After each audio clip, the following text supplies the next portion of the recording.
Silence fell like a hammer on America's most exclusive racetrack when Richard Sterling, Manhattan's most arrogant real estate mogul, burst into mocking laughter, watching the 14-year-old who dared challenge him. Emma Rodriguez, daughter of a groundskeeper, with mud-stained jeans and worn sneakers, held the reins of an old brown horse that looked like it came from a sad fairy tale. "If you can beat me," said Richard, pointing to his $200,000 white stallion, "I'll give you thunder. But when you lose, and you will lose, your father must leave my estate forever." All of New York's high society held their breath. That poor child had just accepted the craziest challenge of her life against the man who owned the finest racing horses on the East Coast. But what happened in the following minutes on the green grass of Belmont Park would forever change the lives of everyone present, revealing a secret no one expected and a truth that would shake the golden foundations of the rich world. Belmont Park gleamed under the May sun like a jewel set in the heart of Long Island. It was the day of the year's most prestigious race, when New York's elite gathered to show off not only their million-dollar horses, but especially their social status. Reserved grandstands overflowed with ladies covered in diamonds, men in $5,000 tailored suits, Dom Perignon champagne flowing like water. At the center of all this splendor stood the imposing figure of Richard Sterling, 52 years old, one of America's richest and most feared men. Owner of a real estate empire stretching from Manhattan to Miami, collector of English thoroughbred horses, he had built his fortune on ruthlessness in business and the arrogance that characterized him. That day, Richard was particularly satisfied. His white stallion, Thunder, had just won the main race with a humiliating lead over his opponents. It was a magnificent animal, tall, muscular, with a coat white as snow, and the proud eyes of one who knows he's superior. Like his owner, Richard was basking in his glory, boasting to high society friends that Thunder was worth more than the house where most Americans lived. $200,000 of pure English blood, he said, and that was just the beginning. But while celebrating, something caught his attention. At the edges of the racetrack, where the golden world of VIP grandstands ended and the more modest world of service personnel began, a girl about 14 was petting a horse that seemed from another era. Emma Rodriguez had chestnut hair pulled back in a simple ponytail, wore worn jeans and a gray t-shirt that had seen better days. Her sneakers were scuffed and mud-stained, but what struck you were her eyes, green as emeralds, full of determination that contrasted with her young age and obvious poverty. The horse she was petting was Thunder's opposite. Lightning was a brown with a dull coat, no longer young, with some scars that spoke of a life of hard work. It was the type of horse you saw on country farms, not at luxury racetracks. Emma was there because her father, Miguel Rodriguez, worked as a groundskeeper on Richard's estate for 15 years. He got up at 5 every morning to tend the villa's dream gardens, was an honest, humble man who had raised Emma alone after his wife's death. Lightning was the only horse they owned. They had saved him years before from a slaughterhouse, and Emma had spent every free moment training him with infinite patience. They had no money for riding lessons or professional equipment, but Emma had a natural gift with horses that went beyond any formal teaching. Richard noticed the girl and her horse with the expression of someone looking at something disturbing. How dare these poor people infiltrate his perfect world? He approached with an authoritative step, asking with contemptuous tone what she was doing there. Emma replied without losing composure that she was waiting for her father, who worked for him. When Richard pointed to Lightning with disdain, calling him a wreck ready for glue, something ignited in Emma's eyes. The girl declared that Lightning was worth more than any expensive horse, not for the money he cost, but for the heart he had. The response hit Richard like a slap. No one, let alone a 14-year-old poor girl, had ever spoken to him like that. A crowd of curious guests had formed around them. Richard realized everyone was listening, waiting to see how he would handle this embarrassing situation. His reputation as a ruthless man was at stake. Emma insisted that the best horses weren't the most expensive ones, but those that had something to fight for. Richard, feeling his authority threatened in front of everyone, launched the challenge that would change everything. A race between Emma and Lightning against him and Thunder. If by miracle Emma won, Thunder would become hers, a $200,000 gift. But if she lost, her father would lose his job, and they would have to leave the estate forever. The crowd exploded in a murmur of shock. Emma looked into Lightning's eyes, seeing something no arrogant rich person could buy: the absolute trust of her lifelong companion. She accepted the challenge with a firm voice. The news spread in minutes throughout the racetrack. A poor girl had challenged Richard Sterling in an impossible race. Impromptu bets began circulating among spectators, with odds ridiculously in favor of the magnate. While preparing for the most important race of her life, Emma petted Lightning's neck, whispering words of encouragement. On the other side of the field, Richard mounted Thunder with the confidence of someone who already knew he had won. But he was about to face not just a girl and a horse, but the most powerful force in the world, that of someone who has nothing to lose and everything to prove. The atmosphere at Belmont Park was electric. News of the challenge had spread like wildfire, transforming what should have been an elegant afternoon of racing into an event no one would forget. The grandstands filled beyond capacity, with people pushing to get the best view of the year's most improbable race. Emma felt the weight of hundreds of stares as she prepared. She still wore her worn jeans and simple t-shirt, a stark contrast to the professional jockey outfit Richard had brought for himself, but she didn't care about appearance. All that mattered was Lightning and the deep connection they had built over the years. Miguel Rodriguez, her father, had rushed over as soon as he heard about the challenge. His face, marked by outdoor work, showed deep concern, but also pride he tried to hide. He knew his daughter was risking everything to defend Lightning's honor and their family's dignity. On the other side of the preparation area, Richard was receiving compliments from his wealthy friends. Thunder had been groomed until he shone like a pearl, every piece of equipment worth more than Miguel's annual salary. Friends joked about the folly of challenging a child, but Richard retorted that this insolent little girl needed a lesson to remember her place. The contrast was evident when the two competitors approached the starting line.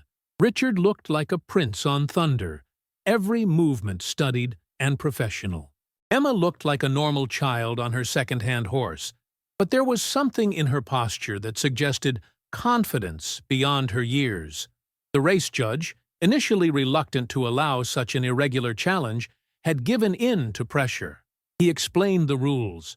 Once around the main track, about 2,000 meters. No special rules. May the best win.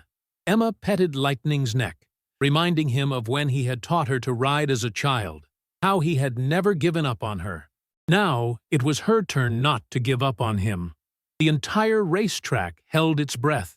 In the grandstands, the rich bet on how much Richard would win. But among the common people, groundskeepers, attendants, vendors, there was something different.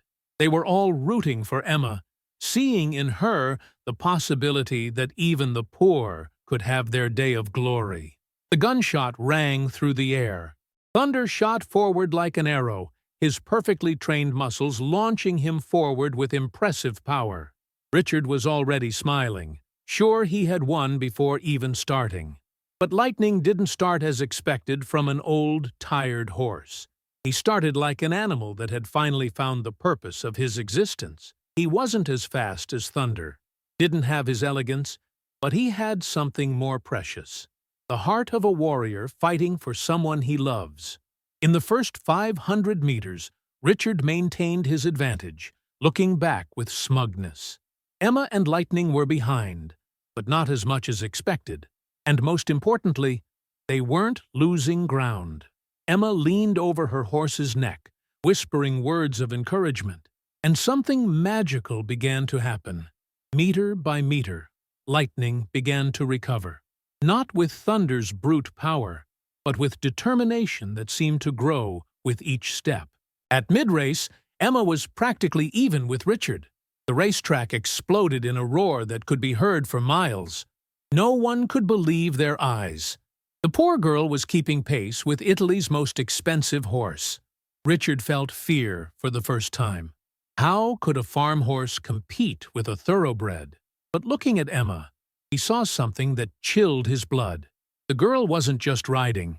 She and Lightning were one, moving with perfect synchronization that went beyond technique. It was pure love transformed into speed. In the last 500 meters, the unthinkable happened. Lightning began to overtake Thunder.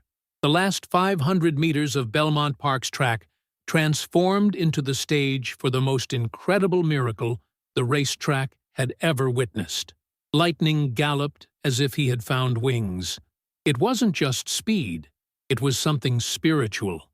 Every muscle seemed animated by a force beyond the physical. The love Emma had given him transformed into pure power. Emma had completely merged with her horse. She no longer thought about technique or social differences. Only she, Lightning, and the track ahead existed. Her hair flew behind her, her eyes blazed with fierce determination, and for the first time, she felt truly free. Richard was living his worst nightmare. Thunder began to yield mentally. For the first time in his champion career, he faced someone who wanted to win more than him. Richard screamed, whipping the horse, but the more he pushed, the more he realized he was fighting something money couldn't buy. In the grandstands, New York's high society witnessed the collapse of their certainties. Diamond-covered ladies stood screaming, forgetting their required elegance. Businessmen stopped talking money to cheer for the girl proving values existed beyond wealth. Miguel Rodriguez had tears in his eyes, watching his daughter achieve the impossible. For years he had endured Richard's humiliations. Now Emma was avenging all those trampled by the powerful's arrogance. 300 meters from the finish, Emma and Lightning led by one length. The roar was deafening, but Emma heard only Lightning's heartbeat beneath her and the wind on her face. She didn't hear the screams but felt the energy of those cheering for her. Victory of heart over money. Love over arrogance. Richard was desperate. 200 meters from the finish, Emma had a 2-length advantage. Thunder still galloped fast, but his spirit was broken. For the first time in his privileged life, he was losing to someone considered inferior. 100 meters from the finish, while Emma flew toward glory, the unthinkable happened. Thunder stumbled. Not seriously, but enough for Richard to lose any remaining hope. It was as if destiny had chosen sides. Enjoying the story? Give it a little like, and don't forget to subscribe. Now then, let's carry on. Emma crossed the finish line with a 3-length advantage. Belmont Park exploded in a roar heard all the way to Manhattan. Thousands of people applauded, cried, screamed with joy at witnessing the most beautiful miracle of their lives. Emma slowed Lightning, still incredulous. She saw a sea of smiling faces who had found in her victory confirmation that dreams come true. Richard had dismounted Thunder, white as a ghost, staring into space, unable to accept that his worldview had crumbled. But while Emma was swarmed by journalists and admirers, Richard slowly approached to reveal a secret that would shock everyone. Richard Sterling approached Emma with uncertain steps, his face pale from shock. Around them, Belmont Park was in total chaos. Journalists pushing for interviews, photographers snapping endlessly, spectators trying to touch Emma as if she had become a saint. But when Richard reached the girl who had destroyed his world of certainties, the unthinkable happened. America's most arrogant man looked her in the eyes with an expression no one had ever seen: respect. With a hoarse voice, he declared she had won, and Thunder was hers. A promise was a promise. He turned to Thunder and petted him one last time with a tenderness no one had ever seen in his hard businessman's hands. Instead of leaving, he sat on a nearby bench and put his face in his hands. Miguel Rodriguez approached timidly.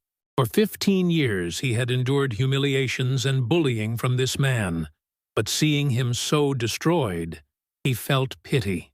Richard lifted his head, revealing eyes that shone with unshed tears. For the first time in 15 years, he called his groundskeeper by name. He confessed to having spent his life believing money was everything, that those who had more were worth more. But Emma had shown him he was wrong about everything, wasting 52 years pursuing the wrong things. He stood unsteadily and asked Emma if she wanted to know a secret. He revealed that he, too, at her age, loved horses. Not for money or prestige, but like she loved them. He had had a horse named Lightning, just like hers. It was his best friend. They spent hours together in his grandfather's fields. Emma asked what happened.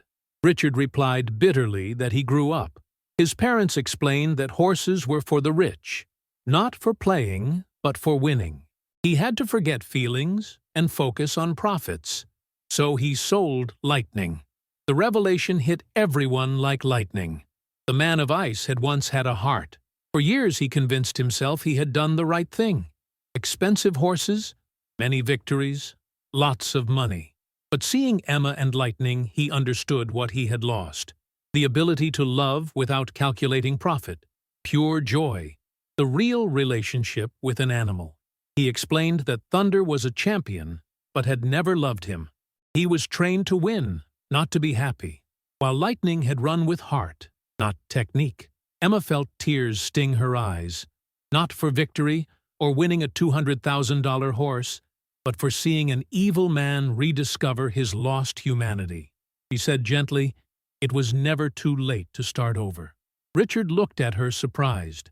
Emma explained he could return to being that boy who truly loved horses, not to win, but for the pleasure of being with them. In that moment, Richard Sterling made the most important decision of his life, one that would change not only his existence, but that of everyone who worked for him. In the days following Belmont Park's most famous race, life changed in unthinkable ways. Richard kept his promise. Thunder was Emma's, but instead of taking him away, he could keep him in the estate's stables with Lightning. Richard himself would pay for the best riding lessons on the East Coast. He explained he wasn't doing it for charity, but because he had seen in her the pure passion he hadn't seen for 40 years. He wanted to learn again what it meant. The deepest change was how he saw people who worked for him. Miguel Rodriguez, treated for 15 years like an invisible servant, found himself invited to dine in the main mansion. Richard wanted to know everything: his story, his dreams, how he had raised Emma alone.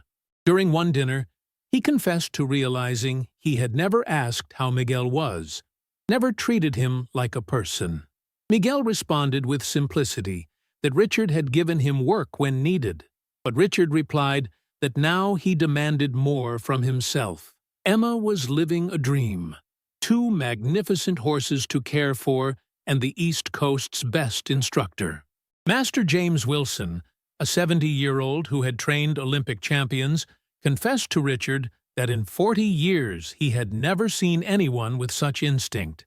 Emma didn't ride horses, she communicated with them. The real magic happened between Emma and Richard. The man who once intimidated her now spent hours in the stables, watching how she cared for Lightning and Thunder. He slowly began remembering what it meant to love a horse. When he asked how she knew what they thought, Emma replied, "She listened to them. Horses always talk, but people are too busy to hear." Richard began listening, discovering Thunder was a sensitive animal seeking affection, while Lightning had ancient wisdom in his eyes. Sitting on a hay bale watching the horses graze, Emma said they all wanted the same things: to be loved, feel useful, have someone care for them. Richard asked if that applied to people. Emma smiled. Especially people. That phrase hit him harder than any business course. He began seeing employees with different eyes. The cook whose name he didn't know, the gardener poet, the driver who dreamed of a garage. The most evident change was Christmas dinner. Instead of the formal reception with high society, he organized a party for all estate employees and their families. He cooked personally, served at table, played with children instead of talking business. Emma watched him smiling. The arrogant man from 6 months ago had disappeared, replaced by someone learning to be human again. While dancing, Emma told him the real prize of that race wasn't thunder, but helping him find himself. Richard stopped, looking at her with gratitude. He confessed she was right. At 52, he finally knew what he wanted to be when he grew up. Emma laughed, asking what. Richard replied, "A person worthy of friendship with an extraordinary girl and her magical horse." Emma understood she had won much more than a race. She had helped a lost soul find its way home. 2 years after the race that changed everything, Belmont Park hosted an event no one could have imagined. The first Lightning Cup, a race reserved for young riders under 18, regardless of economic background. The idea came from Richard, but Emma insisted on the name. Lightning had proven it didn't matter where you came from or how much you cost. What mattered was how much love you had in your heart. That May Day, exactly 2 years after their legendary challenge, 16-year-old Emma rode Lightning again. But this time, she wasn't alone. Beside her were 20 other young people, some rich, some poor, all united by the same passion for horses and the dream of emulating the girl who had become legend. Richard, now 54, but looking 10 years younger thanks to his found serenity, watched from the grandstand with Miguel. The two men, once divided by a social abyss, had become true friends, united by love for Emma and the discovery that true wealth isn't measured in money. Miguel joked, remembering when Richard had challenged America's most stubborn child. Richard corrected him, saying she was America's most courageous child, and he thanked heaven every day for doing it. In 2 years, life at Sterling Estate had changed radically.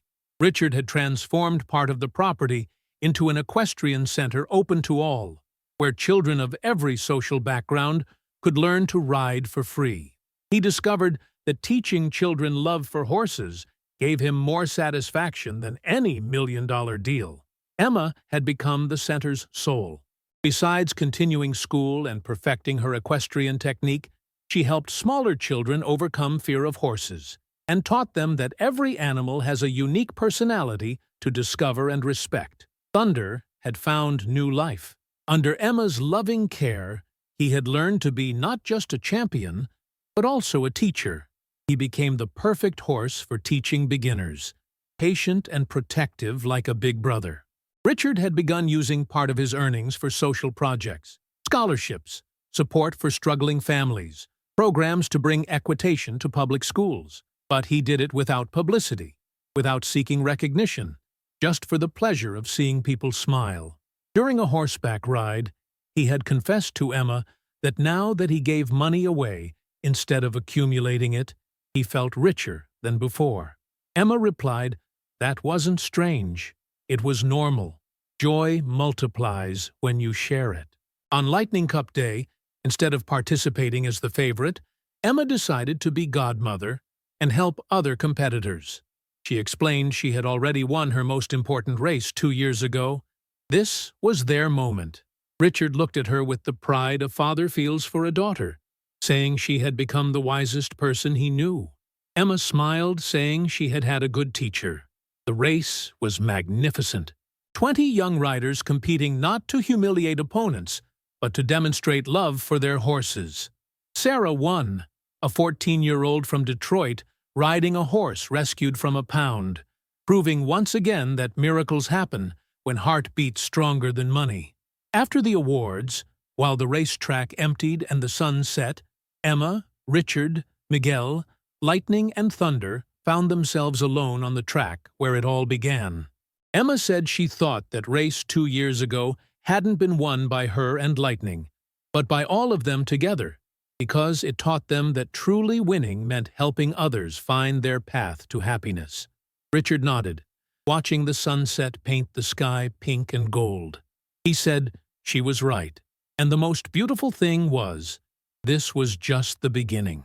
They still had many children to help, many horses to love, many hearts to make smile. Emma mounted Lightning and took one last lap around the track at sunset. Not to win, but to celebrate. Richard and Miguel watched her gallop in the golden light, both thinking the same thing. That true victory isn't beating others, but becoming the best person you can be. As stars began appearing in the May sky, America's strangest and most wonderful family, a former cruel magnate, a humble groundskeeper, a courageous girl, and two extraordinary horses, went home knowing they had made the world a little better. And Lightning, the horse everyone thought was finished, trotted toward the stables with the dignity of one who knows he changed history not with force, but with love. Hit! Like if you believe courage can beat arrogance. Comment which moment of the story moved you most. Share to inspire those who think dreams are impossible. Subscribe for more stories of redemption and second chances. Sometimes it takes an impossible challenge to discover who we really are. Sometimes the real prize isn't what we win, but what we learn. And sometimes an old horse and a brave girl can change the hardest man's heart in the world. Because the greatest victory is one that makes even our enemies better.